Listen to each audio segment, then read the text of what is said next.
الحمد لله الحمد لله ونحمده ونستعينه ونستغفره ونؤمن به ونتوكل عليه ونعوذ بالله من شرور أنفسنا ومن سيئات أعمالنا من يهده الله فلا مضل له ومن يضلله فلا هادي له ونشهد أن لا إله إلا الله وحده لا شريك له ونشهد أن سيدنا ومولانا محمدا عبده ورسوله أما بعد فأعوذ بالله من الشيطان الرجيم بسم الله الرحمن الرحيم إن الله وملائكته يصلون على النبي يا أيها الذين آمنوا صلوا عليه وسلموا تسليما اللهم صل على محمد النبي الأمي وعلى آله وصحبه وبارك وسلم تسليما كثيرا كثيرا. My dear students, respected teachers, and all staff members, as you know, that the new year, the new Islamic year has started. So first off, I have to congratulate you on this starting of the new year. And when we congratulate on this events also, it makes us remember our history, our civilization, our values. So what is this Muharramul Haram and what is this Islamic year? And it is very important for the kids to know. Islamic year starts with the Hijri calendar. The Islamic calendar is called the Hijri calendar. The regular calendar that we have, this is 2017. And according to the Hijri calendar, it's 1439. So that's how many years have passed. And what does Hijri calendar mean? It starts from the time when Rasulullah sallallahu alaihi wasallam migrated from Mecca to Medina. Does everybody know that event? That why Prophet sallallahu alaihi wasallam, he migrated from Mecca to Medina. And that migration is called the Hijrat. The migration of Prophet sallallahu alaihi wasallam, our beloved Prophet sallallahu alaihi wasallam with his companions, when they were having a hard time living in Mecca, to in search of a good place where they can practice their deen, in search of a good place where the justice can be served, in search of a place where people would not bury their girls alive, in search of a place that everybody would be given the rights, in search of a place where even the animals would have the rights. Prophet sallallahu alaihi wasallam, along with his handful of companions, he moved from Mecca and he went to Medina. And this migration was not the migration of these days that you take everything with you. See, if you move from here, a lot of people move from one state to another. And do they lose anything? They don't lose anything. Rather, they might gain something. But in the time of Prophet sallallahu alaihi wasallam, it was a true sacrifice. Why? Because there was no credit cards. No bank accounts.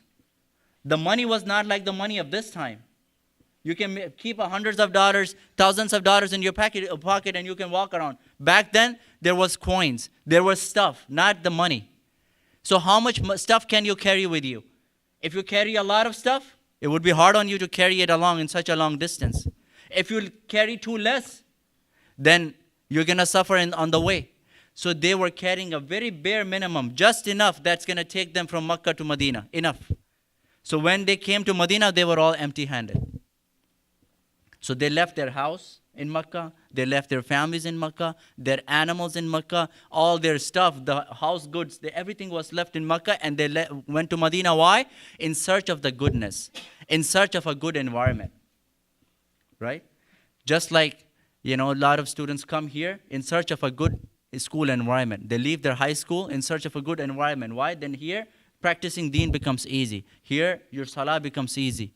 Learning of deen becomes easy. For the same purpose, Prophet sallallahu alaihi wasallam, along with Sahaba, moved to Medina. And this journey was called Hijrat. So everybody will remember, this is called Hijrat.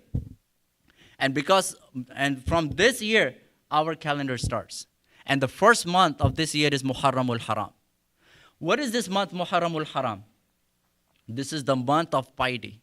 This is the month in which was given the great respect from even the time of kuffar and mushrikeen. Nobody would fight in this month. In the time before Prophet sallallahu alaihi wasallam, these Arabs used to fight for every little thing.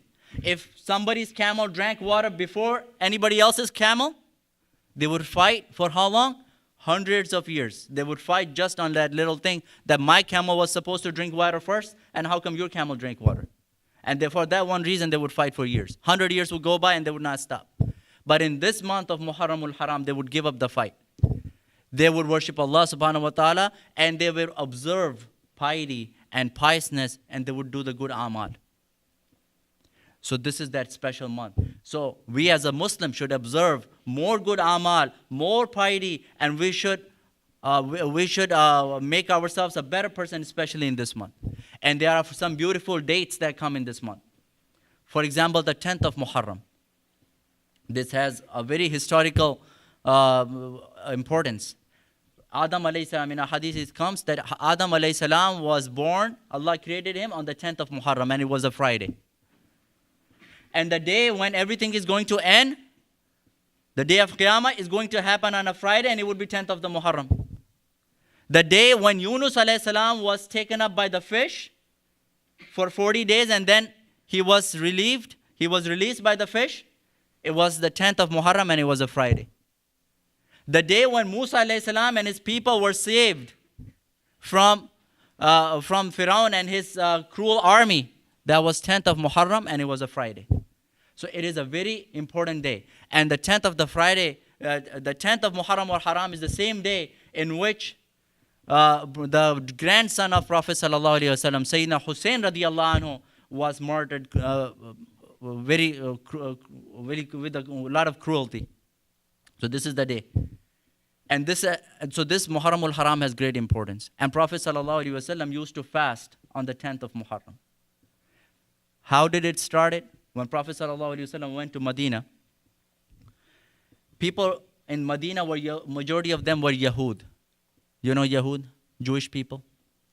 The people of Musa alayhi salam, they were there. On the 10th of Muharram, they also go by lunar month. They also get their months through the moon, not from the sun. So on the 10th of Muharram, they were fasting. Prophet ﷺ asked the Sahaba, why are these Jewish people fasting? What is this festival for? And the Prophet ﷺ was told that this is the very day on which Musa alayhi salam was saved from Pharaoh and his cruel army, and Pharaoh was drowned in the river Nile on this day. Everybody knows that detailed story? How they crossed the river and Pharaoh was drowned? And on hearing this, Rasulullah ﷺ said, we have more right on Moses, we have more right on Musa alayhi salam than these people. So Prophet sallallahu alaihi wasallam, he himself fasted on that day. And he said, if I live the next year, I would do a little bit different from these Yahud. What I'm going to do, I'm going to add one more day to this fasting. I'm going to either fast 9th and 10th, or I would fast 10th or 11th. So this day is going to come, and it would be the 30th of September. It's going to be a Saturday. All of you would be at home. So it's a good opportunity to follow the Sunnah of Prophet sallallahu alaihi wasallam. Either fast Friday and Saturday, or fast Saturday or Sunday. And this is the Sunnah of this very historical and very great day. And a lot of important events took place. On the 1st of Muharram, what happened was a very sad event took place for the 1st of Muharram. Anybody knows here what happened? Sayyidina Umar radiyallahu anhu, Umar ibn Khattab radiyallahu anhu, the legend of this ummah, the crown of this ummah, was martyred on this day, on the 1st of Muharram. He was injured on the 26th of Zil Hajjah. The last month that went by was Zil Hajjah. On the 26th of Zil Hajjah, he was injured, and then he was on the bed. On the 1st of Muharram, he passed away, and he was buried right next to our beloved Prophet sallallahu alaihi wasallam. Then when you go to Medina, you see the blessed grave of Rasulullah sallallahu alaihi wasallam. Next to him is Abu Bakr Siddiq radiyallahu anhu, and the next to him is Umar ibn Khattab radiyallahu anhu.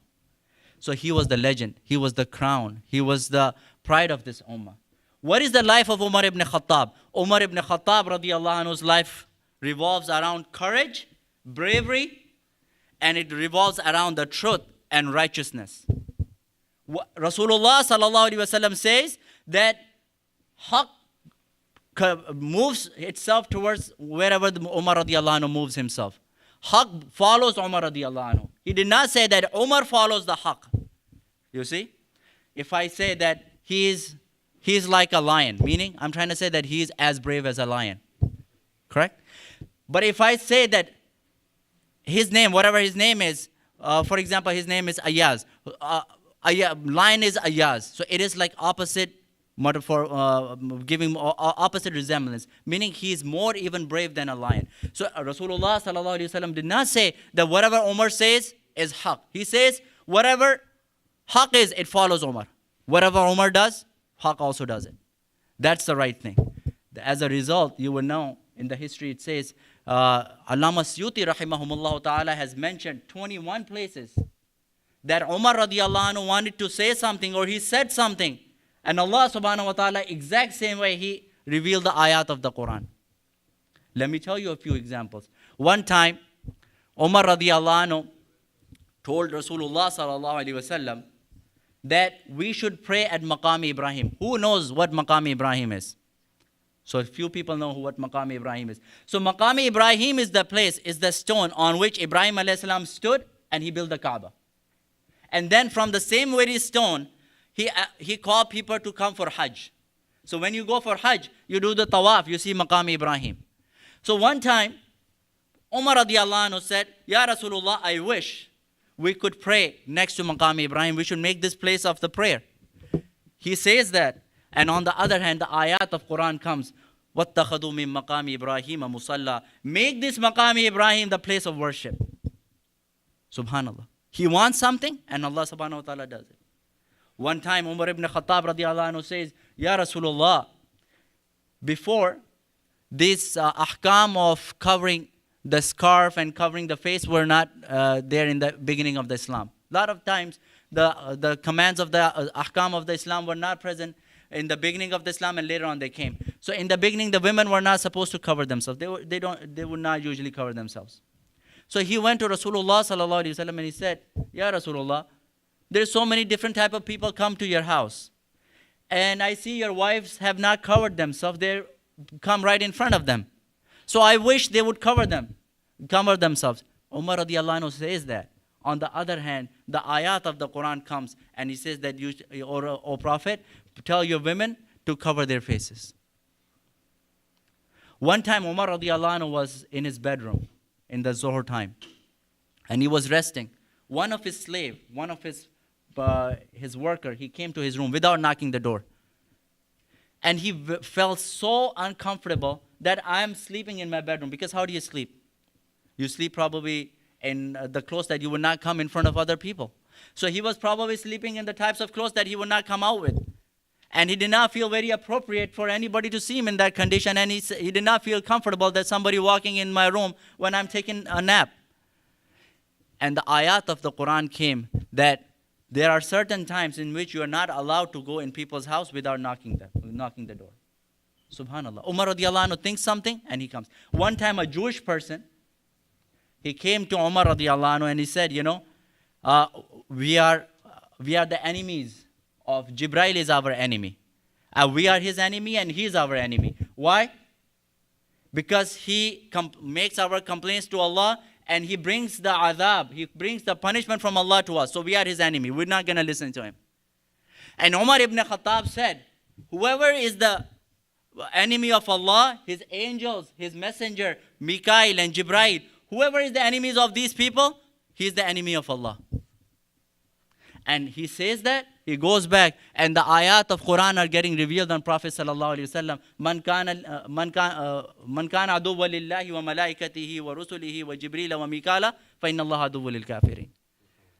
So this is the haqq, Umar ibn Khattab. And how did this happen? Because of the courage that he had for the Islam. Today we lack courage. You see, if you have a courage, you can defeat the shaitan. Today, Allah subhanahu wa ta'ala does not require a lot of courage from us. Just have a little bit of courage to be truthful in your life. Just have a little bit of courage to be honest in your life. Do not deceive your parents. Do not deceive your friends. Be honest to your teachers. Be honest to your institution. Little bit of courage. So this is a little bit of courage Allah subhanahu wa ta'ala demands from us. But Umar ibn Khattab, his courage was huge.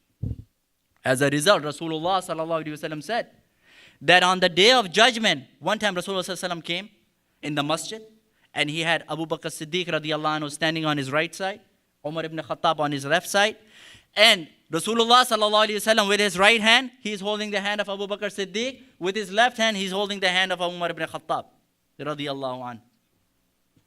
And he says that this is how I'm going to be raised with Umar and Abu Bakr and Umar on the day of judgment. This is how I'm going to be presented in front of Allah.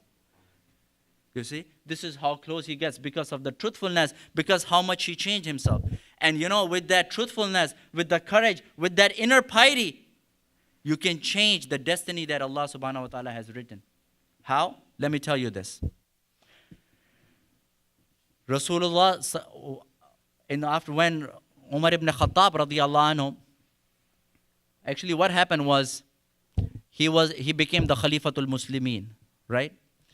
And there was one person who was brought in front of Umar radiallahu anhu that as a very skilled worker, that he used to make windmills. You know, everybody knows what a windmill is. It moves around and it grinds the flour. So they said, this is a very skilled person, and we want to have him in Medina. So you should give him a visa to live in Medina. Before, the non-Muslims were not allowed. They were not taking any more new non-Muslims to live in the city of Medina. So this person was brought to live in Medina, so that and he was brought to Umar ibn Khattab so that he can give him the special permission and give him the visa. And it was granted. And he used to work with one of the Sahabi. His name was Mughira ibn Shu'ba radiyallahu anhu. So he used to work, and the name of this worker was Abu Lu'lu. And he was a Majusi. Majusi means he is the fire worshipper. He used to worship fire and the sun. So now he lives with Mughira ibn Shu'ba, and Mughira ibn Shu'ba used to charge him. And he used to charge him how much? Like 100 dirham. And he went to Umar ibn Khattab saying that this is too much. I want you to relieve me. It is a lot of money that he's charging. And Umar radiallahu anhu investigated that how much he makes and how much he needs to pay for his living. And he said, no, it's not too much. So he said, no, I cannot change your dues. It has to be 100 dirham. But anyways, he became really mad. And he said, I'm going to assassinate Umar ibn Khattab, Khalifatul Mu'mineen. And he made a plan. And one time, Umar radiallahu anhu said, he came to Umar radiallahu anhu and he said, Umar radiallahu anhu said, you have to make me a windmill. And he said, Abu Lu'lu, he said, I would make you such a mill that people will remember you throughout the life, to the end of the world. And when he left, Umar radiallahu anhu said that he gave me the signs that he's going to kill me. All the Sahaba said, then, oh, Amirul Mu'mineen, tell us, order us, we'll go get him. We'll put him in the prison. Umar radiallahu anhu said, no, he's not convicted of anything. He has not done the crime yet. So I cannot hold him back. So the time goes on, and one day, on the 26th of Zil-Hajjah, Umar ibn Khattab radiallahu anhu is leading the Fajr prayer. And this Abu Lu'lu, Majusi, he came and with a sharp knife. And he came and he stabbed Umar radiallahu anhu. Back then, there was no lighting arrangement. In the Fajr time, it was dark outside and it was dark in the masjid. He comes in the masjid and he stabs Umar radiallahu anhu in the back. And now he tries to run away, and he can't run away. Because the Sahaba are making the saf and very strong. They do not leave gaps in the middle. Like we make gaps in the middle. Sahaba did not leave any gaps. So he could not run. So all the Sahaba grabbed him. Abdurrahman ibn Auf radiallahu anhu, and he stepped forward and he completed the salah. Everybody else is grabbing to this person who assassinated Umar ibn Khattab radiallahu anhu, who stabbed Umar ibn Khattab. They got him. And when he saw that he could not make his way out, he killed himself. So nobody could catch him. And he killed himself. And he went into the Jahannam. On the other hand, Umar radiallahu anhu was taken home. And anytime he would be given some milk or any juice to drink, it would come out of his intestine. It would not stay. And he said, that means my time of death has come. And he used to get so worried. A person for whom Rasulullah sallallahu alaihi wasallam, not one time, numerous times have told, Umar in Jannah. Umar, I have seen a palace of Umar in the Jannah. Very beautiful palace. I did not go inside the palace because I feel ashamed of Umar ibn Khattab. He said, I saw in a dream a palace that was made in Jannah for Umar. I did not walk in because I was ashamed of Umar ibn Khattab. Umar ibn Khattab, tears. He said, Ya Rasulullah, what time of shame I am going to have with you? You should have entered in my palace. My life is for you. And then, so many places, Umar ibn Khattab, Ali radiallahu anhu says that I heard many times from the blessed lips of Rasulullah sallallahu alaihi wasallam that me, Abu Bakr and Umar went Me, Abu Bakr and Omar came. Me, Abu Bakr and Omar, such and such. All the life of Rasulullah sallallahu alaihi wasallam revolves around Abu Bakr and Omar. Life of Abu Bakr and Omar. Life of Abu Bakr and Omar. And this person, at the last, on his deathbed, he's so worried. He tells his son, Abdullah ibn Omar, put my head on the ground, in the dust. You don't have to hold me up on your lap. So he says, no, father, I cannot. You're my beloved father. I cannot put your head in the dust. Why you tell me to? And this is what the beautiful words. This is, see how much, after doing so much amal, after living such a pious life, and this is how much he is cautious about his death and what is going to be his destiny. He said, if Omar is destined for Jannah, then the pillows of the Jannah are softer than your lap. And if Omar is, may Allah protect, if he is destined for Jahannam, then why would you put a person of the Jahannam on your lap? So in either case, you have to put me on the dust. And then Omar, his son Abdullah ibn Umar, still did not put him on the dust, and he kept it on his lap. But he moved his head out and he put himself on the dust. So after some days, when he passed away, so many events took place. Ibn Abbas radiallahu anhu came, Ali radiallahu anhu came to comfort him, and he said, Ali radiallahu anhu said that you should not worry about yourself, O Umar, because many times I heard Rasulullah sallallahu alaihi wasallam saying that Allah is happy with you. Rasulullah sallallahu alaihi wasallam was happy with you, and I have a great hope from Allah that you're going to go into the Jannah. Umar ibn Khattab radiallahu anhu says, write me that on a piece of paper. That would be one thing I can present to Allah, that Ali, the son-in-law of Prophet sallallahu alaihi wasallam, has such beautiful words for me. You see, and then when Umar radiallahu anhu passed away, he was taken and he was buried where? Right next to the Prophet sallallahu alaihi wasallam, by the feet of Prophet sallallahu alaihi wasallam. So he stays there and he gets the du'as of the whole ummah. He departs and everybody is tearing. Ulama say that there was not a single eye that was tearing on that day. And wherever on this day we remember him and we talk about his great stories, that how he gave the rights not only to the human beings, he gave the rights also to the animals. Today people say that Western world says that human rights is something that we invented. Animal rights is something we invented. And look at the life of Umar ibn Khattab. When he became the Khalifa, when he became the leader of the Muslimin, Amirul Mu'mineen, he says, I am responsible for all, I have to have an eye over all my kingdom. And if a dog, listen to these words. This would be my last thing. Inshallah, we'll start the salah after this. And he says, even if a dog dies next to the river of Furat out of thirst, Umar is going to be responsible for that. What does he say? Dog. Dog was considered a very low animal in Arabs. Even today, they don't give it a big deal about dogs. They don't keep it as pets. It's a very low animal. Nobody cares about it. So in Arab culture, dog is the lowest animal. If that lowest of the lowest creation dies of thirst, where? Next to the river. Who can die of thirst next to the river? If you have a glass of water in front of you, can you be thirsty? No. If you're thirsty because of your own free will, because you choose to be thirsty. So he says that such a low animal dies next to the river, meaning he chooses to stay thirsty and he dies. Umar is going to be responsible. Then why did he not take care of the dog? One time Umar ibn Khattab, he said to his slave Aslam, he said, I feel like I want to eat some fresh fish.